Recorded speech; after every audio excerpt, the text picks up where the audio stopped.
시청자 여러분 안녕하십니까. 오늘도 비가 오고 있습니다. 연구만 토크쇼 직설 목요일 순서 시작하겠습니다. 저는 임종현입니다. 한반도를 둘러싼 정세 심상치 않습니다. 북한이 오늘 새벽에는 발사체를 2발 발사했다는 소식도 좀 들립니다.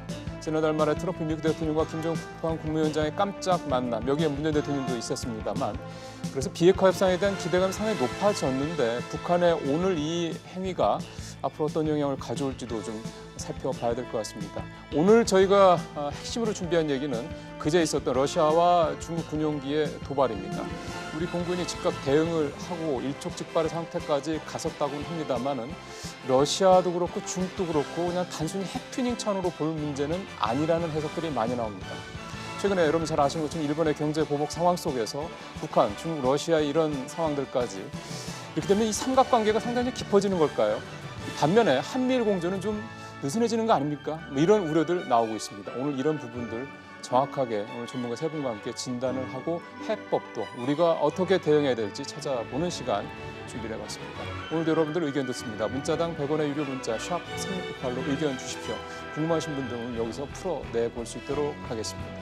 오늘 심야를 위해서 모신 세 분 말씀을 좀 드리겠습니다. 제 오른쪽으로 홍현희 실장님 나오셨습니다. 어서 오십시오. 안녕하십니까. 왼쪽으로 이호령 박사님 나오셨습니다. 어서 오십시오. 신범철 센터장님 나오셨습니다. 어서 오십시오. 안녕하세요. 예. 자, 먼저 어제 있었던 러시아 군용기 사태부터 좀 얘기를 좀 해보겠습니다. 23일 날이죠. 그제 독도영공 침범을 했고요. 이와 관련해서 오늘 국방부에서 한러 국장급 실무회의가 열린다고는 합니다. 우리 측은 레이더 영상, 항적 기록 등 영공 침해에 대한 증거를 제시를 하고 입증을 하겠다는 계획인데 러시아 측 입장은 우리는 영공 침범한 적 없다 이렇게 적반하장격으로 나오고 있다고 합니다. 오히려 우리가 난동을 부렸다 이렇게까지 한다고 그러는데요. 러시아가 입장이 바뀌었다는 얘기도 있어서 한번 주목해봐야 될 것 같습니다. 리포트 보시죠. 러시아 정부의 공식 입장은 A-50 조기경보 통제기가 독도 영공을 침범한 적 없고 오히려 우리 전투기들이 비전문적인 행동, 공중 난동을 부렸다는 겁니다. 러시아 A-50의 항적이라며 독도 영공 밖을 선회하는 레이더 이미지까지 공개했습니다. Российские экипажи строго выдерживали заданный режим полета. По данным объективного контроля, нарушений воздушного пространства Южной Кореи и Японии не допущено.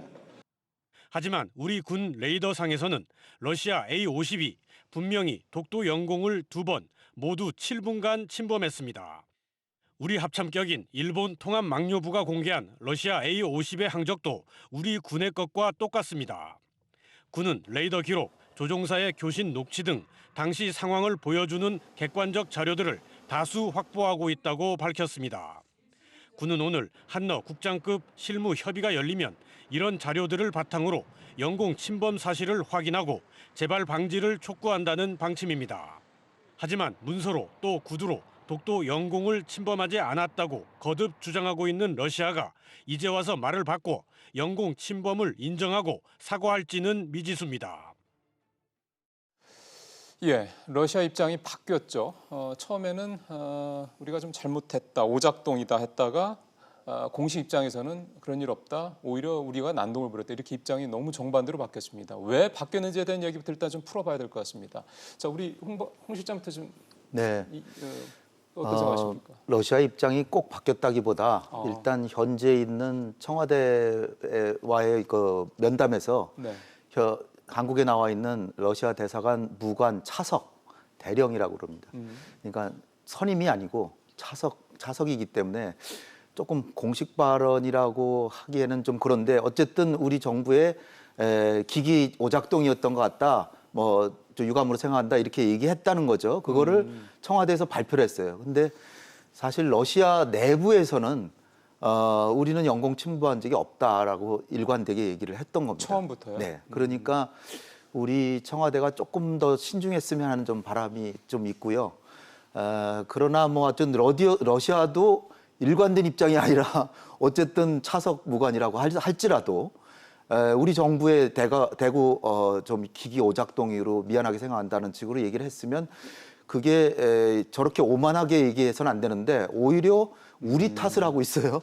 영공 침범한 적이 없고 한국 조종사가 오히려 러시아의 그 공중 비행 진로를 방해했다. 이런 식으로 얘기를 하는데 이건 좀 지나치다. 예. 뭔가 진상을 규명한 뒤에 같이 조사한 뒤에 공식적인 논평을 하겠다 이것도 아니고 네. 자기들이 영공을 침범한 적이 없다 그러는데 제가 볼 때는 이제 오늘 우리가 증거 자료를 대면 국제사회에 한국 정부가 적어도 침범 안 했는데 했다라고 하는 건 전 상상이 안 되거든요. 그러니까 러시아가 지금 좀 뻔뻔하게 나오는 그러게요. 거다.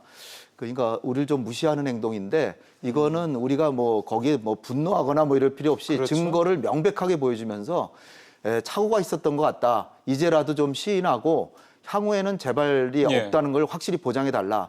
그렇지 않으면 과거에 우리 여객기를 막 격추시키고 했잖아요. 러시아 소련 당시죠. 예, 1983년. 그 200명이 예. 넘는 승객이 탄 여객기를 영공 침범했다고 격추를 시켜버렸어요. 그리고 조종사 증언에 나중에 나온 증언이지만 그 여객기로 여겨진다 그런데도 발포해라 그래가지고 쐈거든요. 그러니까요. 근데 이건 조기 그 공중 정보 통제기지만 물론 전투기는 아니지만 그러나 군용기기 때문에 그렇죠. 격추시켜도 할 말이 없을 뻔했죠. 예. 지금 홍 실장님 말씀은 지나치다, 적반하장이다라는 말씀이고 좀 과하다 이렇게 말씀을 하셨고요. 그러면은 이 부분에 대해서는 사실 뭐 두 분도 그렇게 다른 생각을 갖고 계시지 않을 것 같아요. 그럼 그 이면을 좀 살펴봐야 될 것 같습니다. 일단 이 박사님께서는 러시아가 이렇게 이렇게 대차게 나오는 뭔가 근거가 있을까요? 기본적으로 뭐 레이더망에 보면은 정확히 나오죠. 위치가 자기가 그 조정을 하면서 어디에 있는지가 다 식별이 될 텐데 네. 그럼에도 불구하고 다 같이 일본도 지금 거기에 보면 명확하게 그쪽에 항적 노선들이 다 나오기 때문에 러시아가 그럼에도 불구하고 뭔가를 주장한다라는 거는 그거를 인정하는 순간 굉장히 입장이 어려워지는 거죠. 중국과 러시아와의 연합훈련을 하는 데 있어서의 예. 한반도를 한반도의 와 예민한 지역의 영공을 침범할 수 있는 그러한 연합훈련이 될 수 있다라는 거에 대한 국제사회의 이제 조명을 받게 되는 거고 또 이 보면은 그림에 나오네요. 네. 항적 노선을 보면은 카디즈와 또 자디즈 입장을 공을 어떻게 보면은 비행을 하는 거기 때문에 저거와 관련돼서 보면은 교묘하게도 그러게요. 중국의 일도련선 또 미국의 인도태평양 예. 전략과 관련돼서 한쪽은 나오려고 하고 한쪽은 네. 더 이상 못 나오게 하는 그러한 지역에서의 예. 중국과 러시아의 연합훈련이 해군에 이어서 네. 이제 공군의 연합까지 장거리 이런 그렇죠. 훈련을 한다라는 데 있어서의 네. 이제 저런 문제가 진행되는 것이 굉장히 예. 보면은 연합훈련과 관련돼서 국제사회에 또 비난을 받을 수 있는 그런 그렇죠. 것도 있기 때문에 네. 거기에 대해서 강경하게 좀 자기네들이 발뺌을 하는 그런 입장을 보이는 게 아닌가라는 생각이 듭니다. 카디즈는 한국 방공식별구역을 의미하는 말씀이고 자디즈는 일본 방공식별구역을 그렇죠. 하는 말씀이다. 이렇게 일단 이해를 하고 그 센터장님한테 좀 말씀 하나 더 드리겠습니다. 지금 우리 이 박사님께서도 잘 설명해 주셨지만 지도상으로 한번 봐도 저게 되게 민감한 지역이에요. 근데 중러의 연합훈련이라는 게 뭐 계속 있었던 걸로 알고 있는데 그 전에도 이렇게 민감한 지역에서 전례가 있습니까? 이렇게 훈련을 한? 각각은 훈련을 했습니다. 각각 그러니까 중국 따로 러시아 따로는 뭐 카디즈나 자지들을 침범한 그런 전례는 있고요. 그런데 이렇게 연합작전 차원에서는 처음으로 알고 있고요. 예. 그만큼 이제 중로의 전략적 협력이 강화되는 과정에 있다. 그것은 이호령 박사가 이야기한 것처럼 예. 미국의 인도태평양 전략에 대응하는 중로의 안보 협력도 강화되고 있다. 그렇기 때문에 앞으로 이런 일들은 계속해서 반복될 수 있다. 그 점을 우리가 알고 이번에 강력한 대응이 필요하다고 생각하고요. 예. 앞서 홍현익 박사님 말씀에 동의하고 러시아를 보면은요, 사실은 자신의 잘못을 인정을 안 하는 관행이 있어요. 그것은 원래? 어떻게 보면은 예. 초강대국으로서의 특권인 거죠. 결국 힘으로써도 어쩔 수 없고 이 문제를 풀려면 결국 유엔 안전보장이사에 가야 되는데 그렇죠. 거기에 또 상임이사국으로서 거부권을 그렇죠. 행사하니까 그렇기 때문에 러시아가 상황을 이제 무시하는 단계로 이렇게 갔다 이렇게 보는데 저희는 이것을 끝까지 물고 늘어져야 된다고 생각합니다. 우리가 힘이 없다고 유엔 안전보장이사에서 아무 일도 못한다고 해서 이것을 접어버리면 아까 제가 말씀드린 것처럼 계속돼서 반복될 수 있는 일이기 때문에 예. 그 부분을 우리가 최대한 끝까지 밀어붙여야지 이런 상황이 재발되지 않는다. 카디즈에 들어오는 건 막을 수가 없습니다. 왜냐하면 그것은 국제법 국제법적으로 주권적 영역이 미치지 못하는 영역이에요. 그냥 안전을 위해서 우리가 일방적으로 이렇게 선포한 구역이나 마찬가지니까요. 그렇지만 영공 침해 문제는 전혀 성격이 다르다. 이것은 당연하죠. 국제법의 예. 불법이기 때문에 이 행위 자체는 우리가 그냥 넘어가서는 안 된다고 생각합니다. 예, 아까 뭐 홍 박사님 말씀하셨던 것처럼 여객기도 미사일로 쏴서 떨어뜨리는 판에 뭐 영공 침범했다고 뭐 이거를 러시아 쪽에서 아무리 뭐 잘못을 그동안 인정 안 하는 관례를 갖고 있다지만 이거는 좀 이런 식으로 나오면 곤란하죠. 말씀하신 대로 그럼 우리가 끝까지 간다라는 거는 유엔 안보리에 회부하고 뭐 이런 러시아의 정도로 사과가 본답니까? 없으면은 국제사회에 호소하는 것이고 네. 안보리까지 가야죠. 거부권이 된다고 하더라도 그렇죠. 밀어붙여야 된다고 계속 생각합니다. 인구 그러니까 국제사회에서 회자를 시켜야 된다 이 말씀이 네. 되신 거죠. 알겠습니다. 그러면 조금 더 들어가 보겠습니다. 중국 얘기를 이제 해봐야 될 것 같습니다. 중국이 러시아와 같이 연합훈련을 했다. 여기까지는 네. 우리가 알고 있는 사실이고 영공을 침범한 건 러시아 조기 경제 통제기였고 그런데 중국이 어제 국방부가 따로 공식 브리핑을 하면서 러시아 항공기가 한국 영공을 침범하지 않았다 이렇게 얘기를 했단 말이에요. 예. 중국이 왜 자기네가 침범했네 마네라는 얘기를 하는 거죠? 같이 연합훈련했다고 해서 그런 겁니까? 요번의 의미 중에 이제 제일 큰 거는 중국하고 러시아가 공군 훈련까지도 합동으로 하기 시작했다. 이게 뭐 올 봄 4월 말에도 칭다오 인근에서 중러가 연합훈련을 했습니다. 네. 근데 작년에도 했고요. 매년 하고 있어요. 매년 러시아하고 중국이 전략적 동반자, 동맹은 아니지만 예. 연합훈련을 매년 한 2006, 7년부터 매년 한 걸로 제가 알고 있습니다. 예. 하는데 이번에는 이례적으로 공군 훈련을 연합 편대 비행을 이제 훈련을 한 건데 예. 그 시점이 이제 볼튼 보좌관이 온 날이기도 하지만 서울에 온 날이기도 하지만 지금 미중 간의 무역 전쟁이 한참이고 예. 그다음에 인도 태평양 사령부가 설치돼 가지고 그러니까 본래는 아시아 태평양 사령부인데 태평양 사령부라 그랬죠. 근데 예. 이거를 인도 태평양 사령부라 하니까 인도하고 하와이하고 사이에 중국이 있잖아요. 러시아도 사실 거기에 있는 거나 마찬가지고. 껴있는 셈이 돼버렸군요. 그런 상황에서 미중 간의 무역 전쟁을 하고 또 최근에는 대만에다 무기를 팔았어요.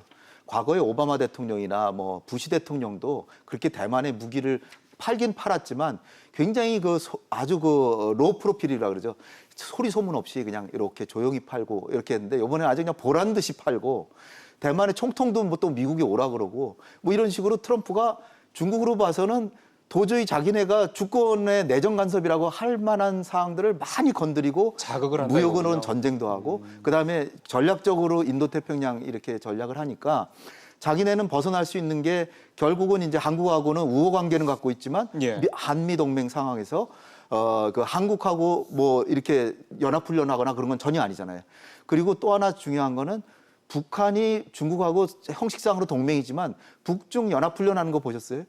한 번도 안 하잖아요. 그런데 한미연합훈련은 뭐 1년에 뭐 작은 훈련까지 한 6, 7번, 10번 막 이렇게 하고 미일 훈련도 시도 때도 없이 하잖아요. 그러니까 자기네들도 이제 10여 년 전부터 중러 연합훈련을 했는데 요번에는 이제 이런 상황에서 한일 간의 갈등이 있고 예. 또 미국이 한일 간의 갈등에 애매한 태도를 보이는 상황에서 한미일 공조를 절묘하게 건드리면서 이들의 한국, 미국, 일본이 이런 사태를 벌이면 어떤 대비태세를 갖고 있나? 이걸 첫 번째는 테스트고. 예. 그다음에 이렇게 해서 독도를 건드림으로써 일본도 출동을 하게 만들어서 한일간은 한 편이 아니다라는 걸 보여주고. 그러니까 독도 가지고 양쪽이 예민한 걸 알고 그 포인트를 노렸다. 그렇죠. 그러니까 우리 정부가 이번에는 그냥 쉽게 그냥 강대국이라고 해서 그냥 물러서면 안 되는 게 독도가 대한민국 영토라는 걸 확실히 보여줄 수 있는 그러네요. 거꾸로 기회이기도 하기 때문에 예. 확실하게 따져야 되고 예. 그런 상황에서 미국이 또 애매한 태도를 보이잖아요. 한일 갈등에. 그러니까 중국과 러시아로서는 이게 뭐 너무나도 좋은 꼭 먹고 알 먹고 알겠습니다. 건드리기 한 거죠. 예. 그러나 어쨌든 도발이기 때문에 규탄하지만 그들로 봐서는 가장 합리적인 부분을 건드린 것이다. 이렇게. 예. 그 문제는 조금 이따 더 좀 자세히 얘기 나눠볼게요. 이 네, 박사님. 그거 관련해서 조금만 더 말씀을 보태자면요. 아까 그 중국 대변인 발언한 부분, 그거 다시 화면 한번 보여주시겠어요? 예. 예, 지금 나오네요. 네네. 거기 보면은 중국의 발언과 관련돼서는 저거는 적절한 지적이에요. 왜냐하면 군용기가 카디즈를 침범했다라는 지적에 중국과 한국은 좋은 이웃으로 침범이라는 용어는 조심히 써야 한다. 저 말 자체는 틀린 말이 아니에요. 왜냐하면 카디즈를 침범했다라는 그렇죠. 건. 카디즈는 진입했다라는 말을 쓰지 침범했다라는 말을 쓰지 않은 거예요. 영공과 관련돼서는 침범이라는 말을 쓰지만 예. 카디지와 관련돼서는 우리가 카디지에 이제 진입을 한다라고 원래는 관례상 통보를 해주고 그러면은 이제 들어오는 거에 대해서 우리 쪽에서 오케이 사인을 하는데 사전에 미리 통보를 그죠. 한다 이거죠. 보통 이제 관례적으로 보면 그렇게 하는 게 맞는데 중국은 그랬던 적도 있고 안 안 그랬던 했던 적도 적도 있고 러시아는 일관되게 쭉 안 하고 카디지를 진입을 해왔고 예. 이제 그런 문제가 있었고요. 또 홍 박사님께서 한미 간에는 연합훈련이 있는데 북한은 중국과 러시아와의 이제 연합훈련이 없었다라고 말씀을 해주셨는데 그 부분은요.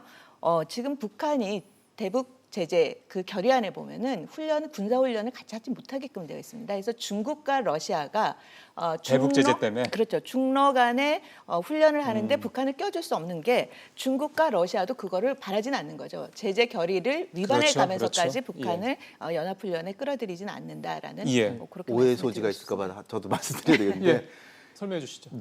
미국이나 유엔 안보리에 대북 제재가 있기 전에도 중국과 북한 동맹이지만 군사훈련 함께 한 건 전 본 적이 없습니다. 알겠습니다. 그러니까 이건 예. 제재하고는 상관없는 거 사실은. 네, 알겠습니다. 일단 뭐 지금 현재까지 북중러가 삼국 간의 뭐 연합훈련을 우리가 한미일 연합훈련을 한 적은 없다라는 그 팩트를 좀 확인하고 넘어가겠습니다. 카디지 문제에 대해서 아까 우리 신 센터장님이 잘 설명해 주셨네요. 카디지를 침범하는 건 국제법상 위반은 아니다.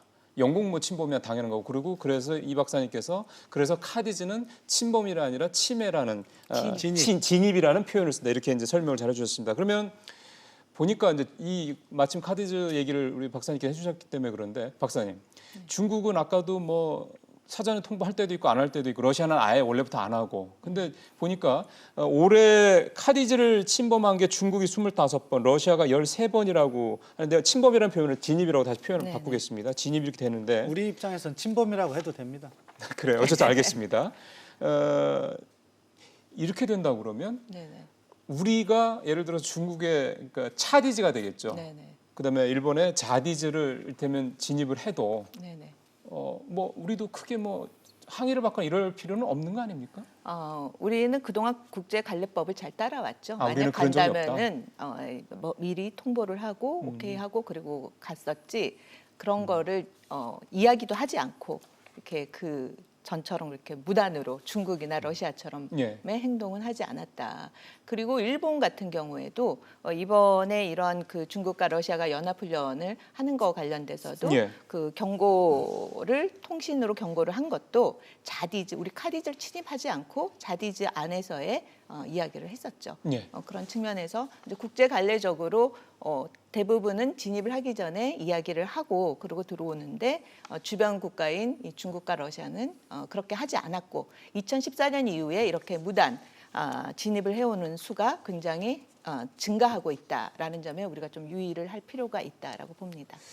중러가 그러면은 최근에 이런 어떤 긴밀한 어떤 그런 협력 관계가 예전부터 이렇게 해왔다고 볼 수는 없죠. 예전에 사이가 전략적 되게 안 협력이 좋았던 것도 알고 강화되는 있어서. 거죠. 뭐 한때는 서로 싸우기도 했고 그랬고 뭐 그렇지만 지금 탈냉전 이후에 어떻게 보면 소원했던 관계가 점점 더 가까워지는 거죠. 왜냐하면 러시아는 군사력은 막강하지만 경제력에서 미국에 대응할 수가 없는 것이고 중국은 경제적으로 미국을 따라가지만 첨단 군사력에서는 러시아의 도움이 필요하니까 네. 그러니까 1등인 미국에 대해서 2, 3등인 중러가 죄송합니다. 중러가 전략적인 협력을 하고 있는 것이고 그런 맥락에서 충돌 지점이 그 라인이 이제 어떻게 보면은 과거 에치슨 라인이라고도 볼 수 있고 지금은 카디지와 자디지의 사이인 거고 그런 행보를 하고 있는 거죠. 예. 그러면은 아까 홍 박사님 말씀하셨던 그러니까 태평양 사령부가 인도 태평양 사령부로 명칭이 변경되면서 뭐랄까 전력이 증강된 거는 아닌 거죠. 명칭만 변경한 거죠. 명칭을 바꾸고 전략 개념이 중국을 완전히 포위하는 그러나 인도는 사실 중국하고 사이는 안 좋지만 또 뭐 경제 교류나 그런 건 또 협력하기도 하고 특히 인도의 특징은 러시아하고 굉장히 가깝습니다. 러시아로 봐서는 중국보다 인도가 더 가까운 사이예요. 그러니까 러시아를 매개로 하면 친구 사이인데 그러나 이제 그 부시 대통령 때부터죠. 인도를 중국을 견제하기 위해서 전략적으로 미국이 접근했죠. 예. 그래가지고 미국이 워낙 초강대국이니까 인도는 또 실용주의 차원에서 중국하고 또 경쟁하는 차원에서 러시아하고 가깝지만 예. 미국하고도 가깝게 지내는 그래서 이제 예. 인도태평양 전략이라 그러고 사령부 이름도 인도태평양 사령부로 바꿨지만 그렇다고 해서 인도가 무슨 뭐 미국의 군사 동맹이나 협력하고 있냐 그러면 그런 건 정도는 또 아니고. 아니고요. 예. 오히려 러시아하고 더 가깝죠. 그리고 인도는 또 브릭스라고 해서 중국, 인도, 러시아, 브라질, 남아프리카 공화국에서 또 연합체를 또 형성하고 있어요. 그러니까 미국의 의도는 미국과 일본의 의도는 인도를 자기 편으로 해서 일본도 인도하고 굉장히 가깝게 지내려고 그러고 왜냐하면 일본도 중국하고 경쟁하는 예, 관계니까. 예, 예. 그렇지만 지금 나타나는 건 직접적으로는 트럼프 대통령의 정책이 중국하고 경제적으로 끝까지 가는 경제 전쟁을 하겠다. 예. 그리고 이 남중국해에서 항행의 자유라 그래가지고 중국이 하는 사실상 거기를 내로 만들려는 예, 중국과 예. 경쟁하고 있기 때문에 예. 이런 것들이 다 겹쳐지니까 중국으로서는 가만히 있으면은 완전히 갇혀 지내게 되잖아요. 예, 중국도 대국인데 그래서 러시아하고 협력해서 합동훈련을 한 건데 예. 이번에는 애꿎게 한국을 건드리는 그런 상황이 펼쳐지고 그 사실은 뭐 우방도 없고 적도 없다 이렇게 국제 외교 질서에서는 봐야 된다는 말씀인데 지금까지 저희가 이제 러시아와 중국의 이 영공 침범 관련된 부분에 대한 얘기를 나눠봤고요. 그거에 대한 백그라운드 스토리를 좀 세 분한테 좀 말씀을 들어봤습니다. 근데 제가 이제 지금부터 이제 일본 얘기를 할 건데 일본 얘기를 안 할 수가 없는 게요. 좀 황당한 일이죠. 일본의 반응이 보면 자기네나 영공 침범당한 것도 아닌데 자위대 항공기도 보내고 그다음에 러시아에 뭐 항의도 하고 이랬거든요. 미 박사님, 네. 일본의 이거는 분명히 뭐 나름 의도가 있는 건데 네네. 이게 좀 과한 거 아닙니까? 그렇죠. 정치적 목적이 컸다라고 봐야겠죠. 그 보면은 그 항해를 했지만 카디지네는 정말 자기네 땅이라면은 네. 우리처럼 그거를 저지를 적극적으로 했어야겠죠. 그러나 자디지 안에서 자기네들 있으면서 거기서만. 그렇죠. 거기에서만 이야기를 하고 이제 외교적으로 이야기를 한 걸 봤을 때는 사실상 일본도 우리가 독도가 실질적인 그 권리와 우리의 영토임을 군사적으로는 인정을 해주고 있는 셈이라고 봐야겠죠. 군사적으로는 예. 그리고 사실 러시아도 우리 쪽 항해에 대해서는 이렇게 반응을 보이죠. 일본 항해에 대해서는 이런 방구도 대꾸를 안 하더군요. 그러니까 뭐 그거에 대해서는 러시아도 어떻게 보면 독도가 한국 땅이라는 걸 확인해 준 셈이라고 볼 수가 있겠는데, 근데 미국 얘기를 이제 안 해볼 수가 있는 게 일본이야 뭐 그렇다고 치고 한국과 일본의 대응을 강력 지지한다. 국방부 입장이 그렇습니다. 어제 미 국방부 입장이 우리 대응을 지지하는 건 당연한 얘기죠. 근데 일본의 대응까지 지지한다라는 거는 이거는 무슨 얘기입니까? 그 부분에 오해가 많더라고요. 왜냐하면은 뭐 독도 문제는 일본이 그 억지 주장을 펴고 있는 거죠. 근데 네. 일본 자디드 인근으로도 러시아가 비행을 한 거죠. 중국과 러시아가. 네. 그러니까 그것에 대응하는 비행은 일본도 했어야 된다고 생각합니다. 그러니까 미국이 한국과 일본의 대응을 지지한다는 것은 각각 자기의 카디즈와 자디즈를 침범한 것에 대한 대응을 지지한다는 것이고 독도 문제의 미국의 입장은 그래요. 사실 우리 입장에서는 독도 한국 거다 미국이 딱 이야기해 주길 원하는데 이 독도에 대해서 실효적 점유는 한국이 하도록 했습니다. 그렇지만 실효적 점유. 우리가 지금 독도를 실효적으로 지배하고 있는 거 아니겠습니까? 그런데 일본이 거기에 대해서 외교적으로 주장을 하는 것까지 막지는 못했어요. 이게 이제 독도 문제가 정리되기 시작한 48년에서 53년 사이에 어떻게 보면은 미국을 중심으로 두고 한일 간의 치열한 외교전이 벌어졌는데 예. 처음에는 미국도 완전히 한국 거라고 이야기를 하려고 하다가 일본 측의 적극적인 로비로 인해서 그 부분을 갖다가 미국도 완전히 한국 편은 들어주지 않고 하지만 실효적 점유는 한국이 하게 한 거죠. 그 선을 계속해서 50년대 이후에 미국이 지키고 있다. 그러니까 우리가 조금 그 부분은 미국을 더 설득해서 완전히 우리 거로 만들어야 되는 그런 과제가 여전히 있는 거고 좀 서운하지만 미국으로서는 또 어떠냐. 한국과 일본이 미국의 중요한 영내 파트너인데 어느 한 편만을 들 경우 다른 편이 떨어져 나갈 수 있다는 불안감이 있어서 외교적으로 관리하는 수준에 있다 그렇게 평가합니다. 근데 어제 볼턴이 와서 우리 외교안보 주요 라인들 고위 공직자들 다 만났지 않습니까? 우리가 한일 사태에 대해서 뭐 중재 노력한다 사실 굉장히 원론적인 정도의 멘트만 어제 나오더군요. 그리고 오히려 우리 강경화 장관 뭐 얘기도 뭐 이렇게 나오는 걸 보면은 호르무즈 해역 관련돼서 뭐 지지한다 이런 식의 얘기가 나오고 원래 우리는 볼턴이 한국 올 때 뭔가 좀 중재 카드가 돼주지 않겠냐 우리 편을 조금 들어주지 않겠냐는 생각을 했는데 최근에 뭐 이번에 이 중러 항공인 문제도 그렇고 한일 사태도 그렇고 그렇게 썩 우리가 기대한 정도의 수준에는 못 미치는 것 같습니다. 일단 겉으로 나타난 건 그렇죠. 그리고 대부분의 전문가들이 생각하기에 아베가 이렇게 하는 행동이 그냥 갑자기 뜬금없이 하는 게 아니라 미국의 정지 작업을 여러 차례 했다.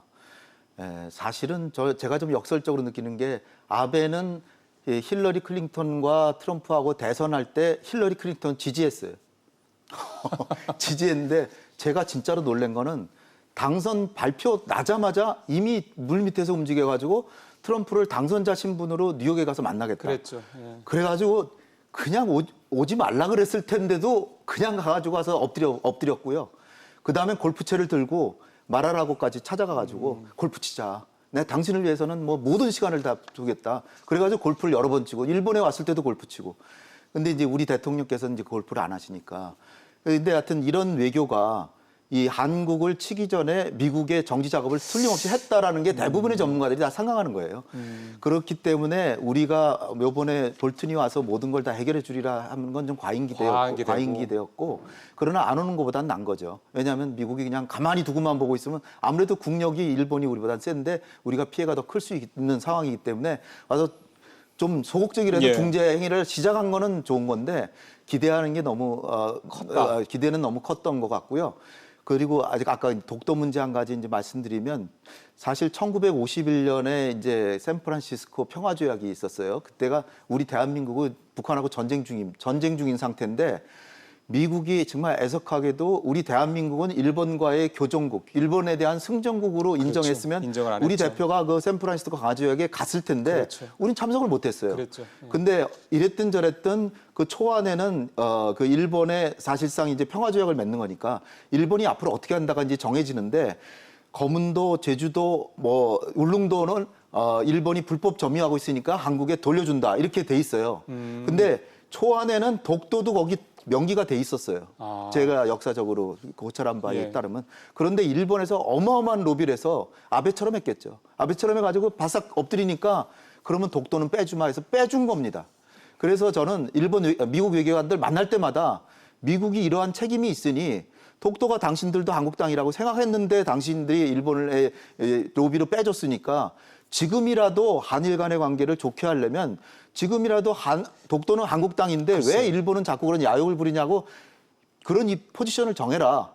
라고 저는 얘기를 합니다. 근데 우리 정부도 저는 그랬으면 하는 바람이에요. 그런 거에 비하면 우리 정부의 이번에 자세는 미국 국방부에서 약하다 이거죠. 한국과 일본의 대응은 상 적절하고 잘했다. 뭐 이렇게 하는데 우리는 저 같으면은 우리 외교부에서 거기서 일본을 미국이 언급한 건 좀 유감이다. 이렇게 좀 표명해야 된다고 봅니다. 알겠습니다. 저는 그 부분은 반대예요. 네. 우리가 일본에 대해서는 적극적으로 일본의 독도 영유권 문제 대기에서 강력하게 반박을 해야 되는데 이걸 가지고 미국하고 척질 필요가 없습니다. 미국하고 척을 지면 어떻게 되면 우리가 고립이 되는 거죠. 그러니까 이 한일 관계에 있어서 이 아주 미묘한 맥락은 어떻게 끌고 가야 되냐. 미국을 우리 편으로 만들면서 일본을 난처하게 해야지 일본 문제를 가지고 미국을 난처하게 하면은 우리가 오히려 고립될 수 있다. 왜냐하면 중국과 러시아도 지금 우리를 도와주지 않는 상황에서 그렇기 때문에 외교부의 행동은 적절했다고 보고 국방부는 잘했다고 봐요. 국방부는 대변인이 나와서 일본에 대해서 공식적으로 항의를 했습니다. 예. 지금 이제 이 부분에 대해서는 뭐 생각이 다를 수 있습니다.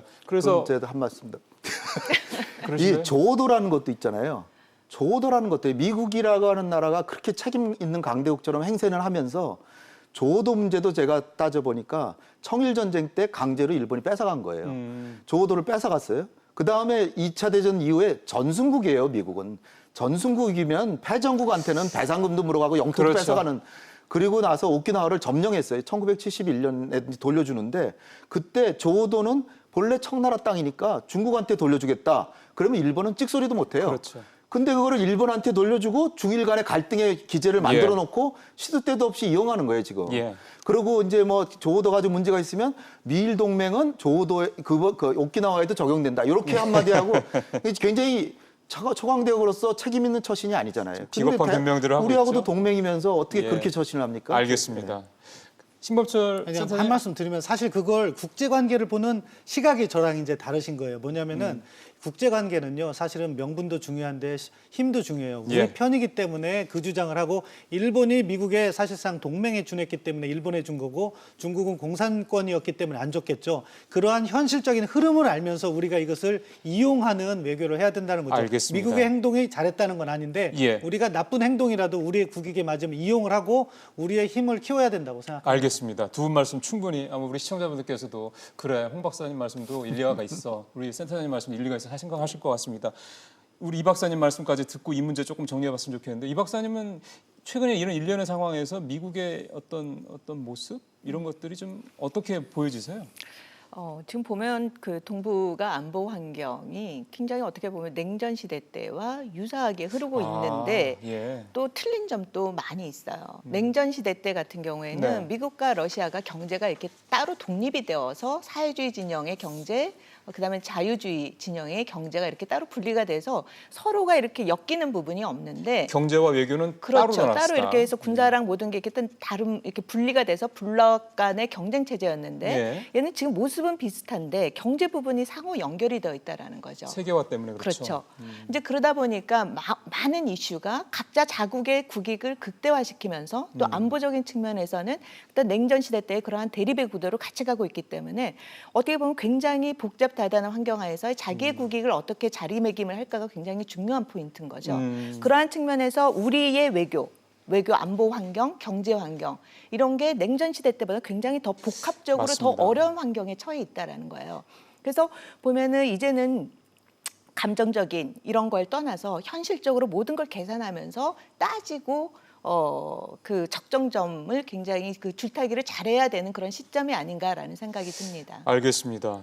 지금 이 박사님께서 냉전 시대라는 말씀을 하셔서 오늘 마침 저도 좀 이런저런 내용들을 좀 살펴보다 보니까 신냉전 시대가 도래하는 게 아니냐라는 이런 목소리들이 좀 몇 군데서 좀 보이더군요. 그러니까 결국은 지금의 이런 상황을 소위 말하는 이제 과거 70년대 뭐 이때 뭐 신냉전 시대의 냉전 시대의 새로운 어떤 신호로 볼 것이냐 이 부분에 대해서 좀 조금 더 얘기를 해 보면 좋을 것 같습니다. 왜냐하면 사실은 저희가 최근에 이제 특히 7월달 들어서는 이 일본의 수출 보복 조치 때문에 한일 간의 경제 문제만 너무 우리가 좀 매몰돼 있었던 게 아니냐라는 생각이 들었는데 어떻게 보면은 마침 23일 있었던 러시아의 우리 독도영공 침범 사태가 이게 우리가 한일 간의 경제 문제만 매몰돼 있으면 안 된다라는 좀 냉혹한 국제사회의 현실을 우리한테 또 좀 시사하는 바가 있다라는 생각이 좀 들어서요. 이 얘기를 좀 주제를 좀 옮겨보도록 하겠습니다. 이건 우리 신 선생님한테 먼저 좀 여쭤보고 싶은데요.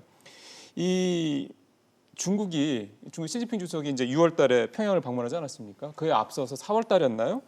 김정은 위원장이 러시아를 방문해서 푸틴 대통령을 또 만났어요. 그때는 푸틴 대통령이 늦지도 않았다고 그러더군요. 제 시간에 나왔다는 얘기를 할 정도로 그만큼 신경을 썼다는 얘기인데 이 세 나라의 관계가 뭔가 좀 이제 앞서 우리가 잠깐 얘기는 했습니다. 좀 새로운 어떤 변화의 모색을 좀 보이고 있다 이렇게 봐도 되겠습니까? 예, 뭐 흐름상 그렇게 평가할 수밖에 없는 거예요. 다만 북한이라는 개체를 바라보는 중국과 러시아의 시각은 미묘해요. 같은 편으로 북중러가 하나로 냉전 시대와 같이 뭉치기에는 지금 북한의 행동이 중국과 러시아의 이익에 딱 들어맞는 건 아니에요. 작은 나라가 핵을 가지려고 하고 그런 부분은 핵 보유국으로서는 불편한 게 있죠. 하지만 어떻게 보면 더 큰 적이라고 볼 수 있는 미국을 상대함에 있어서는 북한이 유용하다는 점을 인식을 하고 있는 거죠. 그렇기 때문에 최근 들어서 중러 간의 협력이 강화되면서 북한과의 협력도 강화하는 그러한 모습을 보이고 있다. 그러한 흐름은 저희가 알면서 문제를 접근해야 되는데 우리의 입장에서는 사실 우리 입장이 저는 상당히 국제관계에 있어서 정당하고 도덕적으로 옳다고 봐요. 정말 동북아 지형을 놓고 보면 진정한 평화를 추구하는 나라는 대한민국밖에 없어요. 그러게요. 우리밖에 없어요. 그런데 지금 주변 환경이 어떻게 보면 현실주의와 그런 패권주의가 이렇게 횡행하기 때문에 우리가 이 상황에서 살아남기 위해서는 어떠한 협력을 해나가야 되느냐. 그럼 어쩔 수 없이 지금 우리가 안보 이익을 지키기 위해서는 미국과의 동맹을 강화해야 된다. 이건 뭐 고정변수라고 생각해요. 근데 이제 일본과의 협력이 도전을 이렇게 저희가 받고 있는 그렇죠. 거예요. 지금 그렇죠. 일본 측에서 우호국에서는 해서는 안 되는 어떻게 보면 경제 제재를 하고 있어요. 뭐 원인은 강제징용이라고 하지만 그거를 풀어가는 과정에서 일본이 나쁜 행동을 했다. 그렇지만 이제 이 과정에서 우리가 어떠한 행보로서 이것을 풀어갈 것이냐 하는 고민을 할 수밖에 없는 것이고 이것을 위해서 일단 미국을 활용하면서 일본을 제한한다. 그렇지만 더 큰 구도에서는 중국과 러시아와 북한의 협력은 항상 염두에 둬야 된다고 생각합니다. 맞는 말씀입니다. 그래서 이런 생각도 들었습니다. 이 박사님. 사실 우리가 한일 간의 관계가 우리가 좀 매몰돼 있을 때 좀 많이 봤습니다만은 이런 식으로 가면 한일 간의 관계가 역대 최악의 상황으로 갈 것이다라는 우려가 사실 굉장히 좀 팽배해 있는 상황이지 않습니까? 미국도 왠지 약간 좀 미온적인 느낌도 들고 우리 입장에서 봤을 땐 그렇습니까? 근데 이런 상황에서 중러가 이런 어떤 사태를 발생을 시킴으로써 네네. 오히려 한미일 간의 이런 어떤 그 동맹 관계가 조금 더 공고해지고 이걸로 인해서 네네. 그러니까 비경제적인 이유로 인해서 경제적인 부분의 어떤 그런 것들이 좀 풀릴 수 있는 혹시 뭔가 그런 돌파구가 되지 계기는 않느냐. 될 수는 있겠죠. 원래 너무 그 큰 기대감이 내부적인 협력이 강화가 되려면 외부의 적이 명확해질 때 내부는 더 단단해지는 그런 구도지 않습니까? 예, 예. 이제 그런 측면에서 생각해 본다면 중국과 러시아의 어떤 그런 협력의 공고화되는 문제, 네. 해상 공중에서 이러한 연합 훈련이 보다 이제 빈번해지고 앞으로 그리고 그 규모가 이제 더 확대가 되어져 간다면 이건 분명히 한미일 간의 어떤 협력을 강화시켜 나갈 수밖에 없는 방향으로 간다라고 보아집니다. 그렇다면 이제 경제 문제와 관련돼서는 어떻게 생각을 해야 되느냐의 예. 문제인데요. 근데 군사적인 안보 문제 그동안은 어떻게 보면은 한미일 간의 군사의 협력 부분이 이제 강조가 되다 보니 그동안의 어떤 그 수면 아래에 있었던 그런 불편함, 갈등의 문제 이런 것들이 많이 눌러져 있었죠. 그렇죠. 이제 예. 그런 것이 이번에 이제 이렇게 어떻게 보면 분출되고 그런 것이 정치적으로 이렇게 이용이 되다 보니까 서로 양국 간에 어떻게 보면 국민들 감정까지 자극하는 이런 그렇죠. 문제가 왔는데요. 이것도 이제 좀 현명하게 풀 필요가 있다라는 생각이 듭니다. 단순히 모든 거를 원칙적으로 풀기보다는 지금 보면 우리를 제외한 앞에서도 이제 신 박사님께서 잘 말씀을 해주셨는데 주변 국가들은 자국의 이익을 극대화시키기 위해서 예. 협력을 강화해 나가고 있는데 우리는 어떤 도덕적이고 원칙적이고 과거의 문제를 명확히 한다고 해서 거기에 풀다 보면 놓칠 수 있는 부분들이 굉장히 많이 있다라는 거죠. 그래서 이것도 진행을 시켜나가되 우리가 놓치고 있는 부분을 어떻게 적극적으로 풀어나갈 것인가에 대해서도 예. 정책을 좀 집중시킬 필요가 있다라고 봅니다. 참 복잡하죠. 시청자 여러분들께서도 충분히 느끼시겠습니다만 참 우리가 어떻게 해야 될까요? 이런 상황에서 저는 미국의 역할이 사실은 그 어느 때보다도 중요하지 않을까라는 생각이 좀 드네요. 네, 미국이 달라졌습니다. 1945년 2차 대전의 승전을 이끌어서 세계 그 총생산의 거의 50% 가까이를 막 생산할 그랬죠. 때도 있었는데 그때보다 이제 많이 상대적으로 그 국제 경제에서 차지하는 비중이 낮아지고 최근에는 중국이 맹렬히 쫓아가고 있고 그런 상황에서 1990년대 초반부터 중국의 부상을 강력히 견제하기 시작하더니 지금은 자칫하면은 기술 부분에서도 중국이 우리를 앞서갈 수도 있다라는 위기까지 이렇게 도래했는데 그때 그런 즈음에 등장한 트럼프 대통령은 역대 어느 초강대국도 그런 대외 정책을 한 적이 없는데 아메리카 퍼스트를 들고 나왔어요. 제가 그 인류 역사를 보건대 로마 제국이나 대영 제국이나 소련의 제국 전부 그 제국을 운영하는 나라들은 그 중심에 있는 그 패권 그 세력이 거느리는 세력에게 베풀면서 그 제국을 운영하는 거예요. 근데 지금 미국은 아주 노골적으로 다른 나라 다 필요 없다. 우리 국민들이 최고다. 아메리카 퍼스트. 예. 자기 재선해야 되겠다. 이 생각이죠. 그러니까 미국은 난 패권을 포기할게라고 해야 하면서 아메리카 퍼스트를 얘기를 해야 되는데 그러니까 고립주의로 가면서 해야 되는데 간섭할 건 다 간섭하면서 패권은 유지하면서 미국이 챙기겠다는 거예요. 아주 이기적이고 가장 이기적인 나라가 돼버린 거예요. 그러니까 제가 좀 그 속된 얘기로 트럼프는 정말 마술사인 게 전 세계에서 자유와 인권과 이 번영을 같이 공유하고 국제사회에서 공공재를 생산하는 평화와 안정이라는 공공재를 그러니까 호르무즈 해협 같은 거 지켜주는 거 이런 걸 행사하던 초강대국이 갑자기 나는 내 이익만 챙길 거야. 그렇게 함으로써 전 세계 모든 나라를 미국을 흠모하던 상황에서 미국을 배척하는 상황으로 그렇죠. 만들어버린 마술사다.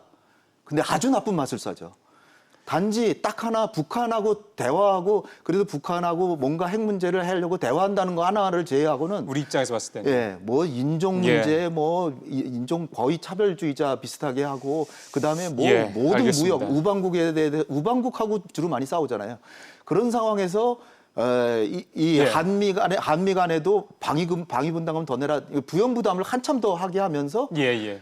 중국하고 러시아한테도 강력히 또 통제하겠다고 하니까 예, 알겠습니다. 여기서 트러블이 안 날 수가 없는 거죠. 하나만 미국 미국의 얘기에 책임이 너무 대해서는 큰 사실은 뭐 네. 생각들이 조금 더 다양하실 것 같아서 우리 신 박사님 얘기 듣고 뭐 이 박사님께서 생각 있으시면 이제 말씀 또 해주시면 될 것 같아요. 뭐 신 박사님부터.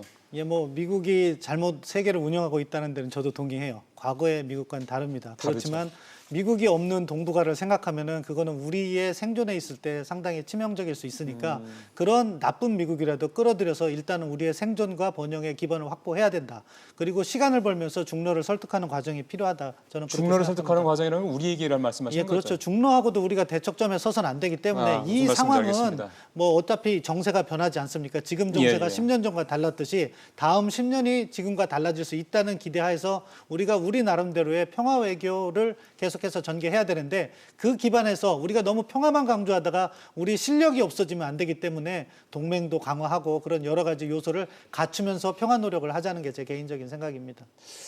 예, 참 실리를 추구한다는 게 우리 과거 역사를 살펴보더라도 참 쉽지 않았던 걸 우리가 여러 차례 알고 있기 때문에 참 지금이 어떻게 또 한 번 우리한테는 도전이 또 시간이 오고 있는 게 아닌가 생각이 드는데 이 박사님께서는 이런 미국과의 관계, 이 미국 문제 이런 부분에 대해서 어떻게 좀 생각이 드세요? 네, 우리 이제 보통 평화 지금 방금 말씀을 해주셨는데 평화 관련돼서 이제 두 가지가 있죠. 하나는 평화를 지키는 게 있고 그렇죠. 하나는 평화를 만들기가 있는데 어떻게 보면 주변 국가들은 평화를 지키고 만들어가는 과정에 있어서 굉장히 공세적인 입장을 취하고 있다라고 우리 봐야 주변에 되는 있는 거죠. 나라들은. 그렇죠, 주변 국가들은. 근데 한편 우리는 평화 만들기, 특히 이제 북한 관련돼서 한반도의 평화 에 좀 보다 중점이 되다 보니까 주변 국가들의 이런 공세적인 정책에 대해 가지고 적극적으로 우리가 평화를 지키고 예. 하는 부분이 좀 균형점을 이루지 못한 게 아니었나라는 거 한번 좀 재고를 해볼 필요가 있다라는 생각이 듭니다. 그래서 평화 지키기, 주변 국가들이 이러한 그 급작스러운 변화 부분, 그다음에 강대 국가들이 반드시 호혜롭지는 않죠. 모든 국가들을 해왔는데 역대 그렇죠. 뭐 봤을 때 뭐 로마 팍스 로마나부터 시작해가지고 봤을 때 보면은 호혜로운 강대 국가는 없었고 역시 또 패권 국가를 추구하는 중국 역시 뭐 자기네들은 그렇지 남의 국가를 침범하지 예. 않는다라고 뭐 국방백사에서 발표를 했지만 예. 보면은 그 남진아해 같은 경우에서 공해에서도 자기네 영역을 만들고 아까 카디지에서도 진입이라고 이야기하지 않았습니까? 통보를 하고 나서 그걸 하는 건데 거기에도 무항 통항 질서에 관련돼서도 중국 같은 경우에는 자기네들이 그어놓은 그러한 그 공해 지역에서도 들어온다면 굉장히 무력적으로 자기네들은 그러더라고요. 그렇죠. 예. 그렇게 해오지 않았습니까? 그런 걸 봤을 때는 굉장히 강대국, 힘을 갖지 않은 예. 힘을 가진 자와 힘을 갖지 않은 자가 평화를 지키는 데 있어서의 대응책이 어떠했든지를 예. 이런 걸 우리가 계속해서 봐왔기 때문에 예.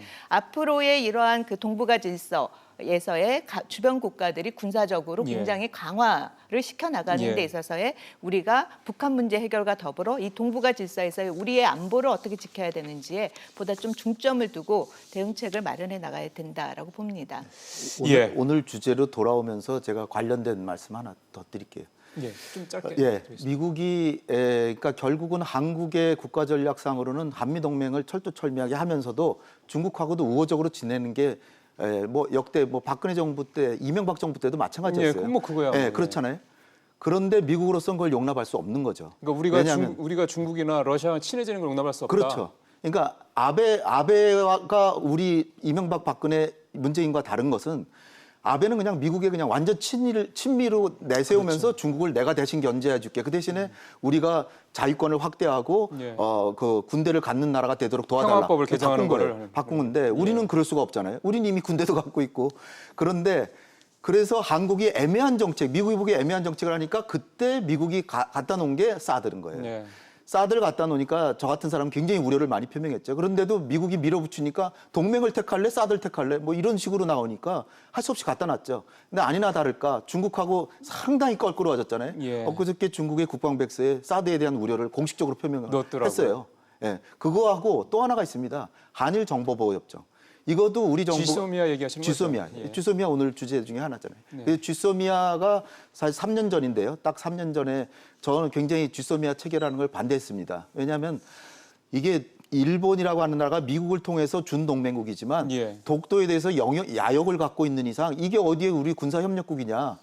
독도에 대해서 야욕을 포기하고 또 여차하면 한반도에 군사 개입하겠다 이런 생각을 버릴 때 군사협력국이 될 수 있는데 미국이 그냥 막 밀어붙이는 거예요. 박근혜 정부 때. 밀어붙여가지고 불과 한 달 만에 그냥 전격적으로 체결하는 상황이에요. 근데 절차도 제대로 거치지 않았고 많은 문제가 있었습니다. 그런데다가 서로 교환하는 정보도 오늘 뭐 북한이 미사일도 발사했지만 그런 거 조금 약간의 추가적인 정보는 얻을지 모르지만 사실 그렇게 중요한 게 아니고 우리가 주는 정보 휴민트 굉장히 중요한 정보들을 다 주는데 이걸 울며겨자 먹기를 미국이 밀어붙이니까 할 수 없이 한 겁니다. 근데 지금 이게 지금 테이블로 다시 올라왔어요. 왜냐하면 매년 갱신하게 돼 있거든요. 제가 볼 때는 오늘의 이 난관을 해치는 방안 중에 하나가 어저께 뭐 정의용 실장이 얘기했으리라고 보는데 이게 우리는 그 지소미아를 갱신하고 싶지만 만약 일본이 우리를 백색 리스트에서 제외시킨다. 제외한다면. 그러면 우리는 유지하고 싶지만 유지할 수가 없다. 거의 우리를 적국지 대우하는데 그런 나라하고 정보 교환을 할 수 없다. 만약에 미국이 이거를 계속 유지하고 싶으면 일본으로 하여금 백색 국가에서 배제하는 거를 막아달라. 막아야죠. 그렇다면 우리는 자연으로 연장하겠다. 이런 걸 활용해야 됩니다. 절대로 이거를 기정사실화해서 연장하는 걸로 가져가서는 안 됩니다. 지금까지 이 부분은 분위기는 제가, 뭐 기정사실에서 연장하는 쪽으로 가는 분위기는 아직까지는 그렇게 명확하게 나온 것 같지는 않고요. 예, 그리고 신 반대 박사님. 의견을 제기할 수밖에 없는데 역시 저는 홍윤익 박사님을 상당히 존경하고 그렇지만 세계관을 바라보는 국제 질서를 바라보는 데는 시각차가 좀 있는 것 같아요. 사드 문제는요. 뭐 우리는 사실 북한의 위협을 대상으로 배치한 건데 중국이 그걸 문제 삼는데 중국도 S-400을 배치했어요. 그래서 다 들여다보고 있거든요. 그러면서 약소국에 대한 일방적인 압박이라고 생각합니다. 전 그거에 대해서는 중국의 그러한 부당한 압력에 대응해야 된다고 생각하고요.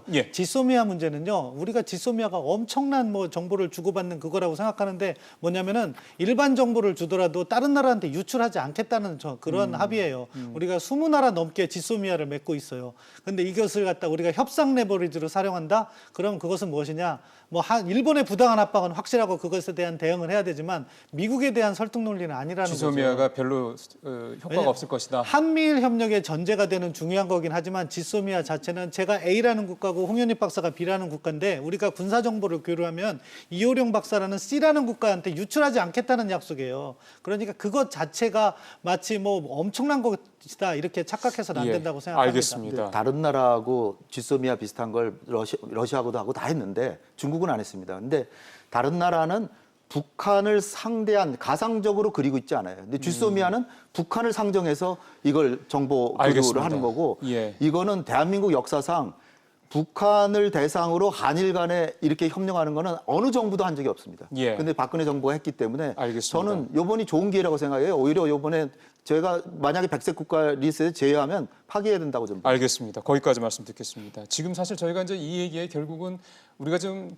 쭉 뭐 러시아, 중국, 미국, 일본 다 거론됐지만 거론되지 않은 나라 하나가 있습니다. 바로 북한입니다. 마침 북한이 오늘 새벽에 그 발사체도 발사를 했고요. 또 조금 더 거슬러 올라가면은 쌀 지원도 거부한다는 얘기도 있고 약도 안 받겠다고 그러고 한미 연합훈련 뭐해서 한국 정부 비판한다는 얘기도 계속해서 나왔고 뭔가 좀 지난번에 판문점에서 삼국 정가 한국, 미국, 북한이 삼국 정상이 만나서 뭔가 좀 분위기가 좋아진다 싶었는데 지금 분위기는 또 불과 얼마 되지 않아서 사뭇 달라지고 있습니다. 이 박사님. 네.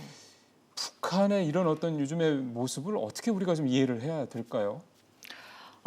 저는 그 개인적으로 그때 6월 30일 날 남북미 네, 그 판문점에서 회동을 했을 때 2, 3주 내 실무 협상을 할 거라고 이야기가 나왔을 때 그 안에 될 가능성은 그렇게 높아 보이지는 않는다라고 생각을 했는데 아니나 다를까 지금 2, 3주 내에 실무 협상 부분이 전혀 이렇게 움직임이 보이지 않고 미국은 계속해서 기다리겠다. 다른 안을 갖고 올 때까지 기다리겠다. 그다음에 북한 외무상은 ARF에 가지 않겠다. 8월 초에 하고 통보를 하고 있고요. 앞에서 이제 말씀드렸듯이 말씀하신 것처럼 뭐 쌀 지원도 안 받겠다. 모든 거를 지금 한미 그러니까 연합훈련 전작권 전환과 관련돼서 검토하는 훈련인데 거기를 빌미 삼아서 모든 거를 지금 하지 않겠다라는 이런 입장을 보이고 있는 거죠. 이거 관련돼서 몇 가지를 생각해 볼 수가 있는데요. 그 전에 5월 달에도 하노이 회담 결렬 이후에 단거리 탄도미사일을 시험 발사를 했고 오늘 또 이제 두 발을 비슷한 걸로 추정이 되는 거죠. 발사를 했는데 그러면 이거와 관련돼서 왜 이렇게 발사를 했을까? 그리고 그 전엔 또 지금 잠수함을 건조한 모습을 또 보여줬죠. 이런 걸로 봤을 때 첫 번째는 북한도 우리가 정상 국가로서 우리의 국방력을 강화하는 거를 굉장히 정상적으로 하고 있다라는 것을 대외적으로 시사해 보여주는 주는 거고. 측면이 전 첫 번째로 있다라고 생각이 들고요. 우리가 한미연합훈련이라든지 우리 어떤 군사력을 첨단화해 가는 과정에서의 그 전투기도 이제 새로 들어오고 하는 거와 예. 관련돼서 계속해서 북한이 반발을 하다가 예. 그렇다면 이 반발이 먹히지 않으니 그럼 우리도 거기에 대해서 똑같이 하겠다라는 그런 입장을 보여주는 거라고 하나 생각이 되고요. 그다음에 두 번째로는 시기적으로 봤을 때 잠수함 건조를 한 걸 보여주면은 아직 완성품이 아닌 상태에서 김정은 위원장이 시찰을 예, 한 예. 그 모습을 보여줬다라는 점. 예. 그다음에 그 탄도미사일 시험 발사와 같이 오늘 아침에도 두 발을 이렇게 발사했다라는 점. 왜 이렇게 연이어서 이렇게 할 것인가? 근데 실무 협상은 2, 3주 내에 지금 가동이 되고 있지 않고 있죠. 그러면 어떻게 보면은 두 가지 또 다른 측면 하나는 우리가 정상 국가로서의 이제 국방력을 강화는 해 나가고 이건 대외적으로 인정을 받겠다. 그리고 또 하나는 이걸 가리켜서 이런 걸 통해 가지고 미국과의 어떤 협상력을 높이고자 하는 측면이 있는 거라고 봅니다. 그러면은 아까 우리가 처음에 이제 이를테면 이제 한미일 이쪽에 하고 대척점이 이제 북중로 이렇게 생각을 했는데 그럼 북한의 지금 이런 일련의 모습들은 박사님께서 보시기에는 뭐 꼭 독자 생존의 뭐 길로 간다 이렇게 보기까지는 좀 그렇겠지만은 일정한 거리를 두면서 뭐 미국과의 관계도 지금 이를테면은 뭐 외교 관계 정상화라는 이런 쪽으로 계속해서 가겠다는 의도로 우리가 이해를 되겠습니까?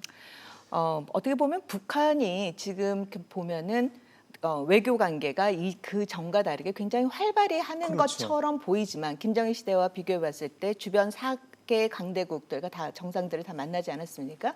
일본을 제외하거든요. 예.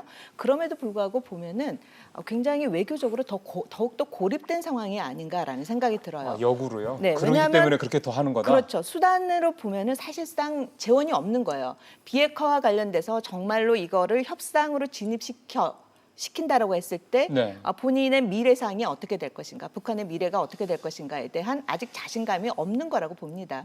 그래서 저는 전술적인 변화는 어떻게 보면 성공했을 수는 있지만 이거를 전략적인 변화로 이끌어 나가는 데 있어서의 북한의 내부의 어떤 자원이라든지 능력이라든지 이런 건 아직 역부족이 아닌가라는 생각이 들어요. 거기서 뭐 시진핑이 평양까지 와가지고 만나고 이러는 거 보면 결국은 어떻게 보면은 뭐 약간 일종의 압박으로 또 볼 수도 있다라는 측면도 있다는 걸 보면은 참 북한도 우리 입장만큼이나 참 외교적으로 여러 가지로 좀 쉽지 않은 그런 난관에 좀 봉착해 있다라는 생각이 좀 드는데요. 마지막에 가서 이제 이 부분에 대해서 우리 세 분의 말씀도 듣기로 하고 이거에 대한 이제 가기에 앞서서 그래도 어제 WTO 일반이사회에 열렸던 얘기를 그래도 조금 언급을 하고, 그러니까 한일 문제에 대한 얘기를 잠깐 언급을 하고 이제 결론을 좀 가야 될 것 같습니다. 일단 별 반응이 없었다. 우리의 외교전을 굉장히 우리 열심히 펼친 거에 비하면 뭐 이런 평가도 나오는데 홍 박사님은 네. 어제 WTO 일반이사회 내용은 어떻게 이해하십니까? WTO 이사에서 우리 정부가 이제 먼저 굉장히 길게 일본이 사실상 강제징용에 대한 우리 사법부의 판단에 대해서 이런 무역 문제로 사실상 보복을 한 것으로 보이는데 그 근거가 되는 무슨 안보상의 이유, 무슨 뭐 캐치올 제도가 미비하고 뭐 한 것들이 한국뿐 아니라 20여 개국을 그 백색 국가 하고 있잖아요. 그 나라들과도 제대로 된 협의를 안 하고 있고 오히려 한국하고 협의를 더 많이 했고 한국이 캐치올 그런 것도 다 잘하고 있고 예. 그런 걸로 볼 때 너무나도 근거가 없고 그다음에 WTO 정신으로 볼 때 자유무역을 진흥하겠다 그러고 얼마 전에 오사카에서 G20 정상회담을 해서 아베 총리가 나는 자유무역의 수호신이다라고 예, 예. 이렇게 외치면서 바로 그 잉크가 말이 끝나기도 전에 한국에다 대고 경제보복, 무역보복을 하는데 이게 근거가 있으면 모르지만 근거도 없고 무역만큼은 정치나 예. 외교에서 좀 독립적으로 하자는 정신에도 어긋나고 그렇게 한참 얘기를 하면서 김승호 실장이 정통 외교관 출신인데 하나 덧붙인 게 여기 그 사실상 일본과 한국의 무역 실무를 협상할 수 있는 대표들이 와 있으니 예. 이 자리에 WTO의 두 대표가 와 있으니 여기서 한일 간에 협상을 좀 했으면 좋겠다라고 공식 제안한다. 예. 이렇게 했더니 일본 대표가 이제 자기 나름대로 뭐 우리 자기들은 뭐 보복이 아니고 뭐 이렇게 변명을 하고 아무 얘기를 안 해서 또 김승호 실장이 또 발언권을 신청해서 그거에 답변을 안 했다. 그래서 한참 얘기를 하고 일본이 이렇게 공식적인 협상을 안 하려고 하는데 우리 대한민국은 이렇게 협상하려고 이 문제를 협상을 통해서 해결하려고 그러는데 일본이 전혀 응하지 않는 걸 예, 보면 예. 일본의 근거는 없는 것이다. 이렇게 이제 외교 활동을 한 겁니다. 예. 제가 볼 때는 상당히 적절하게 했고 WTO가 무슨 결정해서 일본은 어떻게 해라라고 지금 할 수 있는 상황은 아니기 그거는 때문에 아니죠, 아직은. 우리가 할 수 있는 적절한 조치는 취했다. 그리고 뭐 지금 공식 제소가 된 상황도 아직은 아니고요. 신범철 선생님 보시기에는 화이트리스트에서 우리를 뺄까요? 사실은 일본 외무성이나 경제통상성 관료들은 그걸 원하지 않는 것 같아요. 저도 나름대로 뭐 알아보니까. 하지만 총리 관저에서 무리하게 워낙에 이렇게 밀어붙인다. 밀어붙이니까 뭐 어차피 그쪽도 관료들은 정치적 결정에 따를 수밖에 없으니까 그 과정이 뭐 당초는 8월 20일까지 시간을 두려고 하는데 조금씩 앞당겨지는 과정에 있다고 보는데요. 만약에 이번에 우리 정부가 존 볼튼 국가안보보좌관 왔을 때 잘 설득을 했다면 미국도 상황이 악화되는 것은 원하지 않거든요. 그러니까 현재 상황에서 풀어라.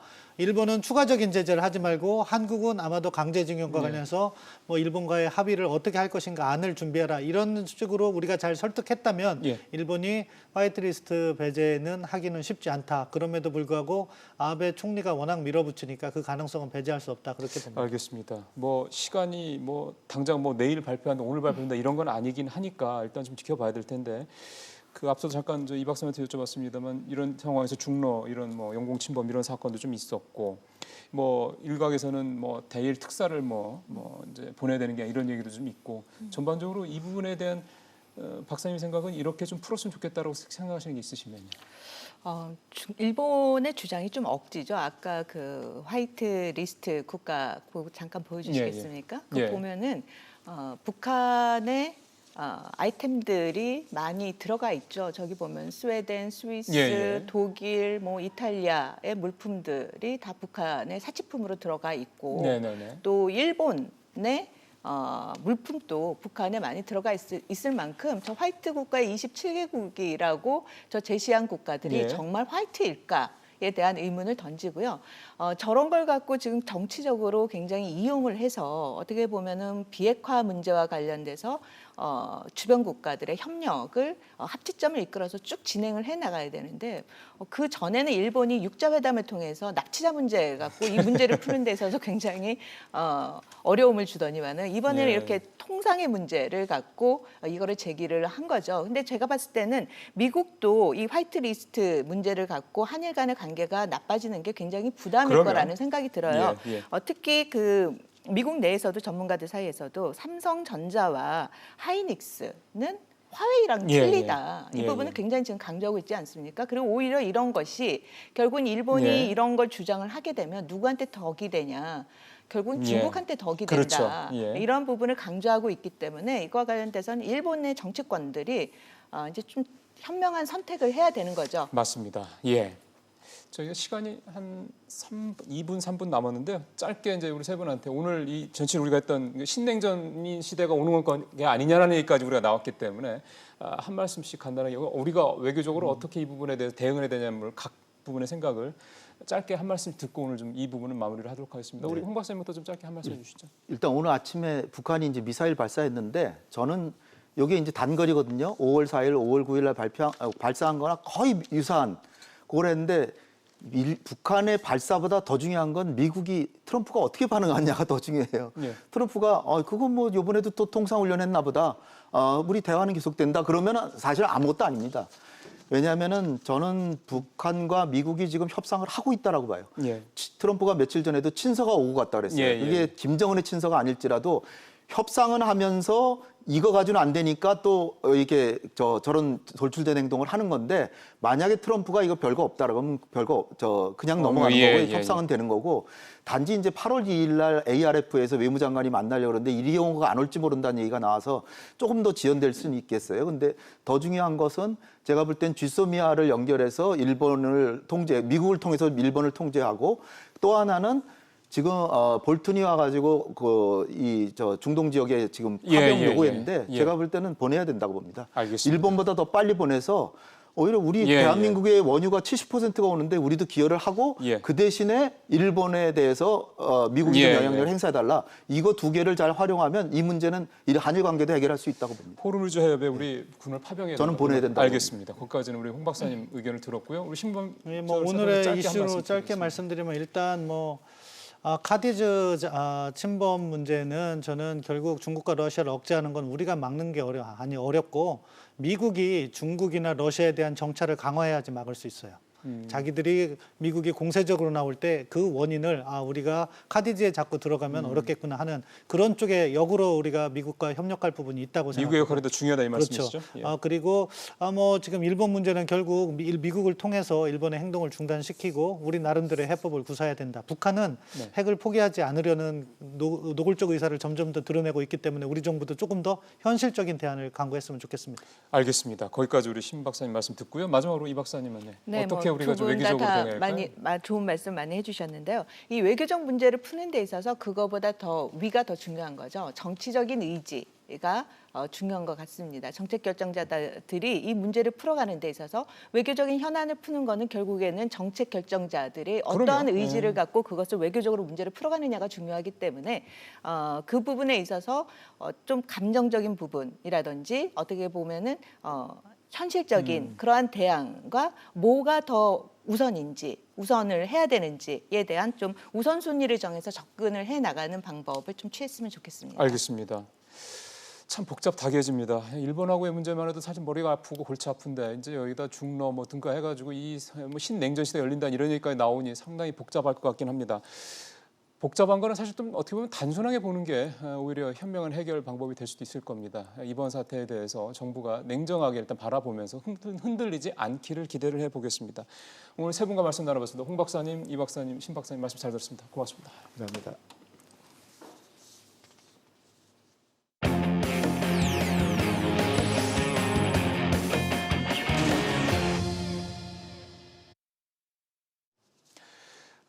내일 미국 의회에서 열리는 한미일 세 나라 의원 회의에서도 이 문제가 주요 의제로 다뤄질 것 같습니다. 우리 여야 의원단이 지금 국회 차원에서 이번 즉 한일 사태죠. 이 일본의 수출 보복 조치 문제를 대응하기 위해서 우리 대표단이 지금 미국에 좀 방문을 하기로 한 상태인데 워싱턴에 도착을 했다고 합니다.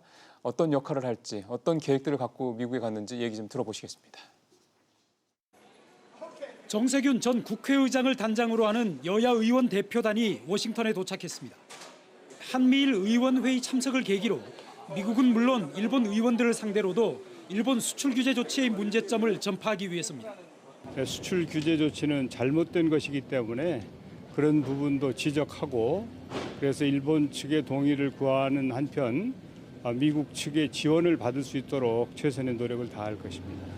대표단은 지난 22일 국회 외교통일을 위해서 처리된 일본 조치 철회 촉구 결의안도 미일 의원들에게 전달할 예정입니다. 앞서 문희상 국회의장은 그제 펠로시 미 하원의장에게 일본 조치에 대한 우려를 담은 친서를 보냈습니다. 대표단은 아울러 미 상하원의 관련 상임위원회인 외교위 주요 인사들과도 만나 한일 갈등 해결을 위해 적극적인 역할을 해달라고 당부하기로 했습니다. 전쟁을 한다면 양국이 다 큰 피해를 입을 것이다. 그래서 이 부분에 대해서 좀 더 진지하게 논의할 필요가 있다 이렇게 생각을 하고요.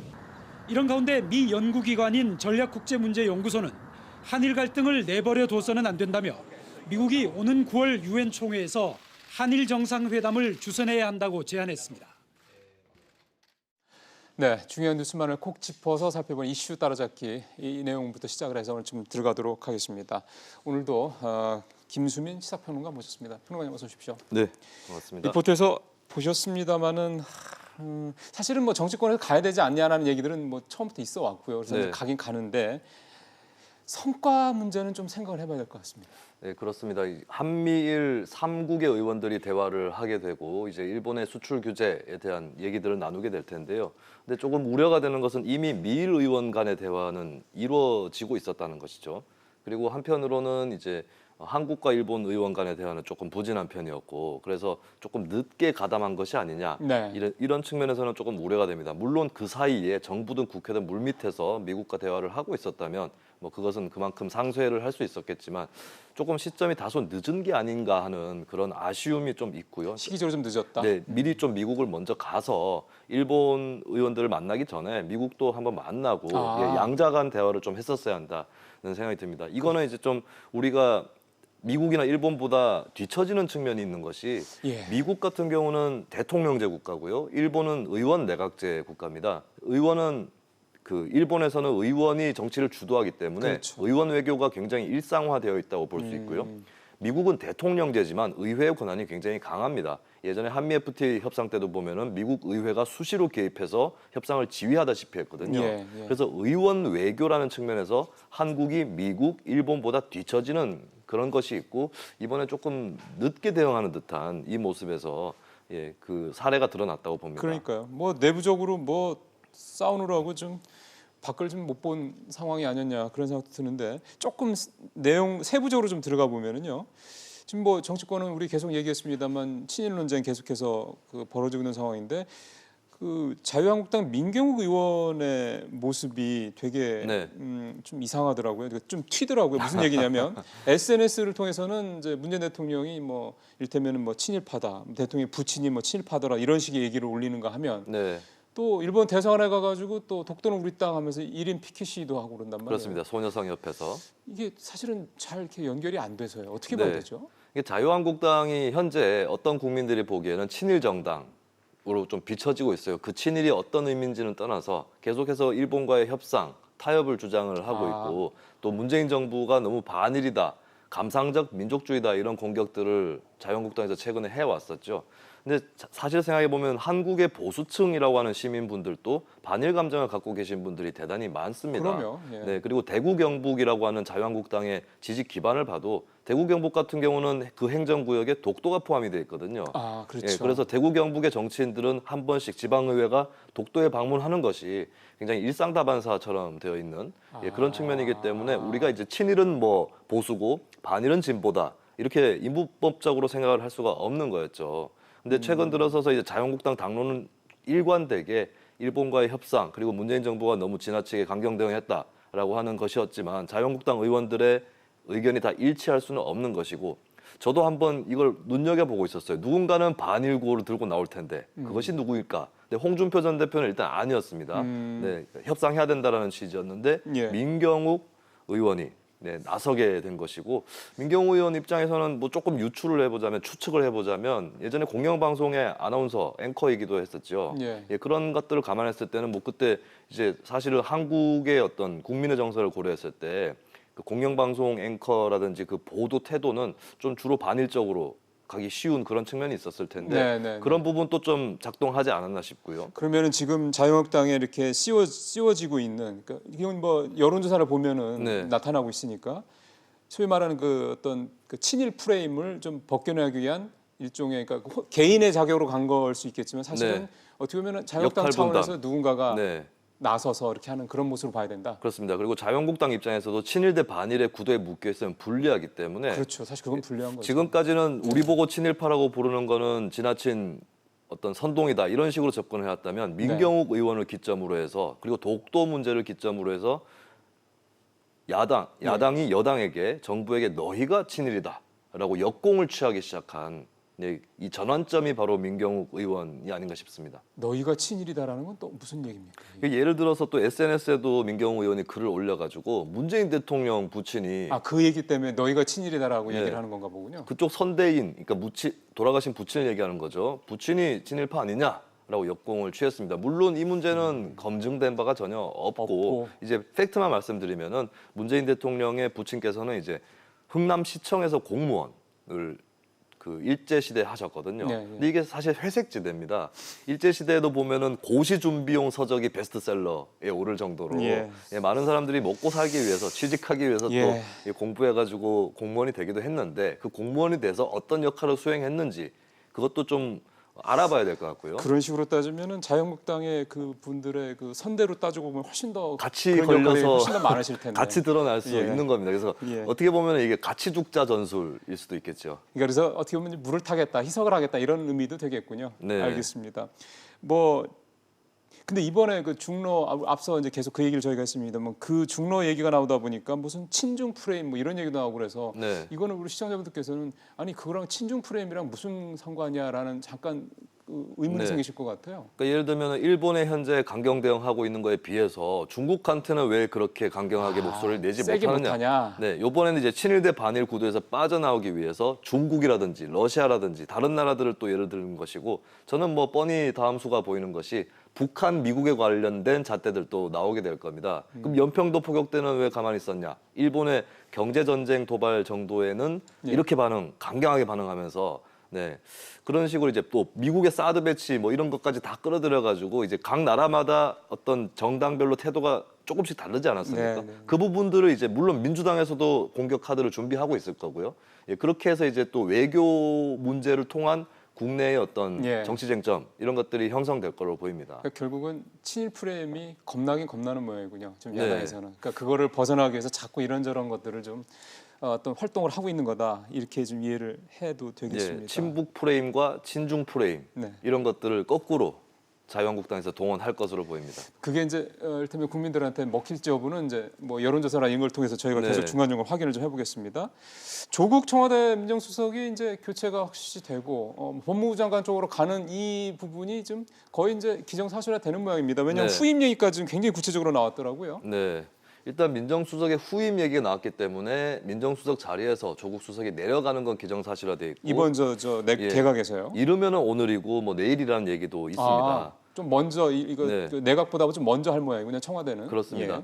근데 이게 좀 모호한 것은 개각 이야기하고 완벽하게 맞물려서 나오는 얘기는 또 아니거든요. 그렇다면 조국 민정수석이 사임을 하더라도 내각으로 들어가는데 시간이 좀 걸릴 수도 있습니다. 그리고 그 사이에 또 어떤 일들이 벌어질지 모르는 거고 그렇죠. 사실 이 문제도 대일 외교하고 연관이 있을 수 있거든요. 어떻게 해요? 예를 들면 이거는 하나의 좀 극한의 시나리오일 수 있는데 조국 수석이 일단은 민정수석 자리에서 내려왔는데 법무부 장관으로는 가지 못하는 이런 시나리오도 수도 있겠죠. 예, 있을 수 있습니다. 그게 일본을 의식한 수일 수도 있는 것이고요. 아, 지금 조국 수석이 SNS 활용을 통해서 굉장히 강력하게 그런 부분에 대해서 비난을 했기 때문에 그래서 이제 문재인 정부 입장에서 우리가 강경파 인물 하나를 좀 주저앉혔다라고 신호를 보낼 수도 있는 것이겠고요. 근데 네. 민정수석에서 내려오고 난 다음에 조국 수석이 법무부 장관이 못 된다고 해서 꼭 그렇게 해석할 수 없는 것은 총선 출마라는 또 다른 길이 있을 수 있습니다. 그렇죠. 아, 나 법무부 장관을 하지 않기로 했어. 총선에 나가야겠어. 이렇게 생각했다면 또 안 할 수도 있는 거죠. 조 수석이 자기가 총선과 관련된 어떤 그런 의사를 전에 개진한 적이 있습니까? 지금까지는 단호하게 국회의원이라든지 총선이라든지 이런 것들을 염두하고 있지 않다라고 얘기를 예. 했고 이게 확실하게 확인된 건 아니지만 본인 입으로 나는 행정부 쪽이 더 어울린다.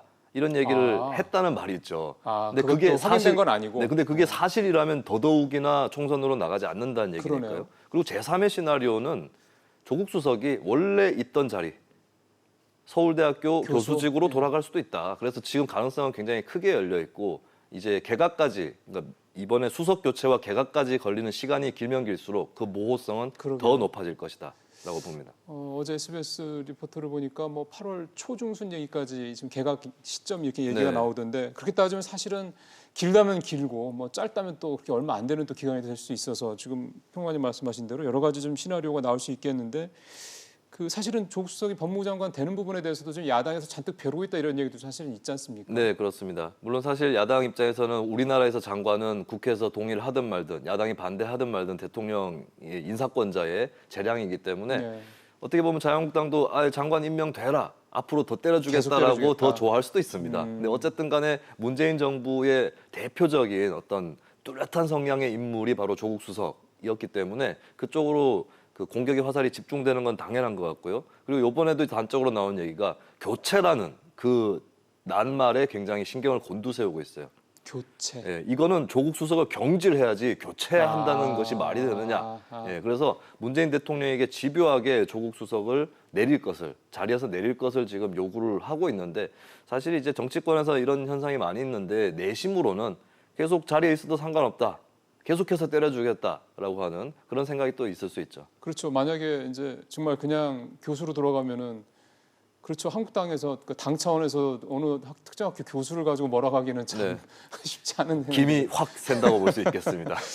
그래서 이제 이 조국 민정수석의 후임으로 김조원 한국항공우주산업, 우리가 보통 카이라고 하는 네. 회사인데 이 회사의 사장이 거론이 되더군요. 어제 많은 데서 뉴스로 이렇게 직접 거론이 되던데 지금 이력이 나옵니다만 행시 출신이고 감사원에 주로 계셨고 참여정부 시절에 이제 공직기관 비서관을 해서 청와대도 경험을 했고 이런 네. 이력이 있네요. 그렇습니다.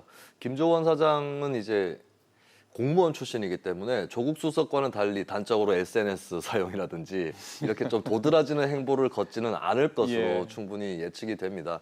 그리고 좀 논란이 있었던 것은 한국항공우주산업의 사장으로 취임하기에는 관련 분야에 전문성이 없었다라는 지적이 있거든요. 예. 실제로 좀 굵직한 수주를 따내지 못했다라고 하는 그런 구체적인 비판도 있습니다. 그래서 낙하산 인사가 아니었냐. 라는 그런 우려 때문에 민정수석으로서도 좀 너무 정권 코드에 맞추는 거 아니냐 이렇게 우려를 할 수 있겠는데 근데 사실 민정수석은 감사원장이라든지 좀 독립된 기구의 또 그런 역할을 수행하는 자리는 아니기 때문에 그건 뭐 코드 인사라고 하더라도 별 그 큰 문제는 없어 보이고요. 그리고 보통 이제, 민정수석은 그 검사들이 예전에 많이 하지 않았어요? 예, 그렇습니다. 근데 검사 일변도로 가는 것도 좀 좋지 않았던 것 같고 또 우리가 이제 그게 많이 들어서 그렇다라는 뿐이군요. 그리고 검사 출신 민정수석들이 보면 자기가 검찰 출신이고 그 인맥들을 활용해가지고 거꾸로 이제 검찰을 통제하는 그런 카드로 많이 쓰였기 때문에 우리가 그건 충분히 잘 알고 있죠. 그래서 김조원 사장은 그러지는 않을 것이다라고 좀 기대를 해봅니다. 그리고 아까 전에 그 카이에 있을 때 좀 수주에서 부신했다라고 제가 지적을 했지만 한편으로는 경영 투명성이라든지 경영 혁신이라든지 이런 부분에서는 성과가 있었다는 평가가 있거든요. 그러니까 사장으로서의 어떤 평가도 그러니까 뭐 좋고 나쁜 것들이 이렇게 좀 같이 있군요. 네, 예전에 참여정부 시절 공직기강 비서관이었기 때문에 이제 문재인 정부 코드에 너무 맞는 인사를 고른 게 아니냐는 우려가 있긴 하지만 지금까지 공무원 생활을 해왔고 또 이제 감사원에 있었고 또 카이의 어떤 경영 투명성 개선 이런 것들이 있기 때문에 어떻게 보면 또 이제 약간 법조적인 그런 관점을 가지고 그렇게 좀 중립적으로 업무를 수행할 수도 있지 않을까 싶습니다. 또 하나는 뭐 이제 조국 수석이 SNS 통해서 굉장히 자기 의사를 굉장히 많이 개진을 했는데 공직에 있는 사람이 그렇게 개인적인 의견을 이렇게 하는 게 과연 옳은 거냐 이런 사실 비난도 많지 않았습니까? 그런 부분에서는 이 김조원 이 사장이 만약에 수석이 확실히 된다면 그런 부분들에 대해서는 조금 여론의 비난에서는 좀 자유로울 수 있지 않겠냐 그런 기대도 좀 해볼 수 있겠네요. 조용한 민정수석이 될 것 같습니다. 그러게요. 네. 예. 딱 정리가 되네요. 조용한 민정수석. 하나만 더 말씀을 드리면 자유한국당이 사법개혁특별위원회 위원장으로 친박계인 유기진 의원을 내정했다. 이 소식이 전해졌습니다. 네. 내정은 사실 이게 이제 그 더불어민주당과 이 관계에서 이제 이 사법개혁특별위원회는 이제 자유한국당 몫으로 이제 갔기 때문에 이제 누가 되느냐 사실 관심사였는데 친박계라는 것 때문에 뭐 내부 또 분란이 커지는 게 아니라 이런 얘기가 나오더군요. 이게 인선들을 한꺼번에 하게 되면 좀 개파 한 배가 그나마 이루어지죠. 눈치가 보이기 때문에. 근데 지금 뭐 국회 예결위원장 포함해가지고 또 당내 사무총장 이런 요직들이 하나하나씩 교체가 되어 왔습니다. 사실 자리가 한 자리만 있으면은 다수파가 그것을 잡기가 쉽거든요. 그렇죠. 근데 이제 좀 다수파에서 절제라든지 타협 이런 것들을 별로 하지 않는 듯한 그런 모습을 보여왔기 때문에 거꾸로 얘기하면 자리 하나하나 임명될 때마다 비박계를 포함한 비주류 소수파 쪽에서는 불만이 계속 커져올 수밖에 없었던 거죠. 이대로 가면은 좀 당내 갈등이 점증적으로나마 계속 올라가지 않을까 그렇게 전망이 됩니다. 지금 사실은 자유한국당이 여러 가지로 수세에 몰리고 있는 상황에서 내부 분란까지 일어난다면 국민들의 지지를 모으는 측면에서 때는 더 불리하게 되는 게 아닌가 싶네요. 네, 그렇습니다. 지금 보시다시피 사개특위 위원장부터 뭐 당내 사무총장까지 여러 위원장과 이제 당직까지 하나하나씩 친박계가 올라오고 있는 모습이라서 비박계에서는 당장에 좀 불만의 목소리가 나오고 있고 저는 이 약간 배경을 지적하고 싶은데 우리공화당 등의 어떤 조금 더 우익적인 세력들이라고 해야 될까요? 그쪽에서 당기는 힘 그리고 잘못하면 그쪽으로 수십 명 의원이 넘어갈지도 모른다는 위협감 때문에 자유한국당 스스로 다시 친박으로 가는 그런 흐름이 생겨난 것 같습니다. 우리 한국당이 그렇게 나온 게 또 그런 역할이 또 있군요. 역학관계에 있어서. 그렇습니다. 알겠습니다. 평론가님 오늘 말씀 잘 들었습니다. 고맙습니다. 이렇게 오늘 직설 순서 마치도록 하겠습니다. 내일 또 뵙도록 하겠습니다. 고맙습니다.